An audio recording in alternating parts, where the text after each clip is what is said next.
that lie. But no one asked why. I got nightmares in my head, I fear thoughts build up until I can't hear. My mind fills up into a creature, and it haunts me somewhere much deeper. Hello and welcome to True Crime Rocket Science, the most authentic voice in true crime. During my stay in Lake Tahoe, I watched some of the Casey Anthony Where the Truth Lies limited series streaming on Peacock. It was the first and only time Casey Anthony broke her silence, and she first broke it 11 years after the incident. And the series held value for me. Bear in mind I've written 2 books on the case, also visited the fabric. It held value for me in that some images of Casey and Caylee were released for the first time. Casey as a young woman is especially strange in a way to look at. The kicker at the culmination of the first of the 3-episode series was Casey saying, "I lied, but no one asked why," basically providing yet another rationale for coming up with her cockamamie story. Now, we're going to deal with that answer, basically the answer that she's purporting in the rest of this analysis. The why did she lie? Before we get to that, if you haven't subscribed to the channel, please do. By the way, I've updated the book cover of the first book in the Doubt series, so check it out. I'll put a link to that in the description. If you're enjoying this analysis, please like, share, leave a comment. You can also hit the thanks button, and let's get started. So, spoiler alert, Casey says she lied because she was forced to, because she was under duress from George. And when you go through the 31 days, day by day, you can tell that's not the case. George is just another Zanny, well, if you ask me. Much of what was revealed in the Peacock series we already knew, but it was interesting getting some of it from the horse's mouth, from Casey herself. For example, the fact that she hid her pregnancy. She said at one point, "I get why, from an outside perspective, all of this seems so," and then she trails off. Because even for me, it still feels that way. As far as I'm concerned, there's no justifying my actions or behavior except to say that I was doing what I was conditioned to do. Now, I think there's a lot of truth in that idea of her being conditioned in some way to be the person that she was, to act in the way that she did. But I'm kind of more interested in the conditioning of the pregnancy. Think about it. To successfully conceal a pregnancy for months on end, Casey proved to herself what she could do at age 19. And I think an interesting part of that is, did her parents know? Was she hiding it from her parents? Was she hiding it with her parents' kind of approval? Did they also want that aspect hidden?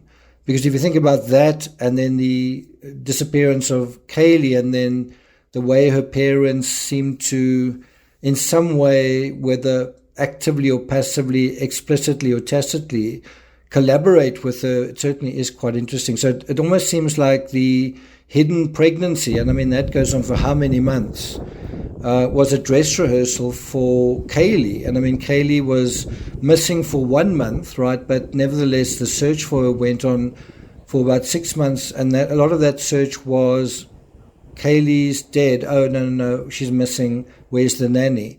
There seemed to be quite a lot of play acting going on there. And so if the idea snuck on her to do the same thing, in other words, to hide the way that she'd hidden the pregnancy, to do something similar at 22, less than 3 years later, well, she'd done it before. She'd succeeded before.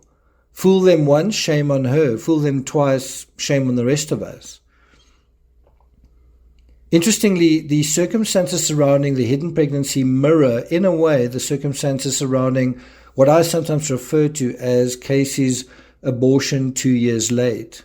When talking about, and this is another thing that is really curious about the Casey Anthony case, is who was Caylee's father? There's a lot of mystery surrounding that, also a lot of different stories.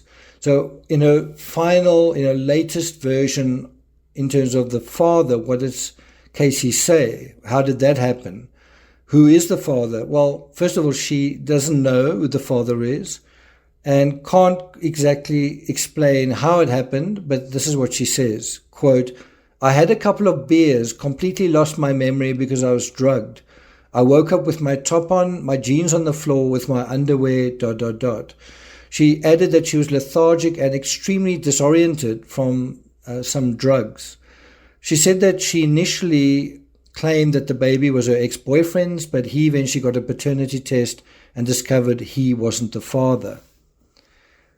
She then said, I lie to everyone. That's what I'm saying. It's so effed up. It's just years of feeling like I needed to live a certain life or show people I lived a certain life, because I didn't want people to pity me, and I didn't want my kid to grow up thinking she was the product of something so bad and that I didn't want her.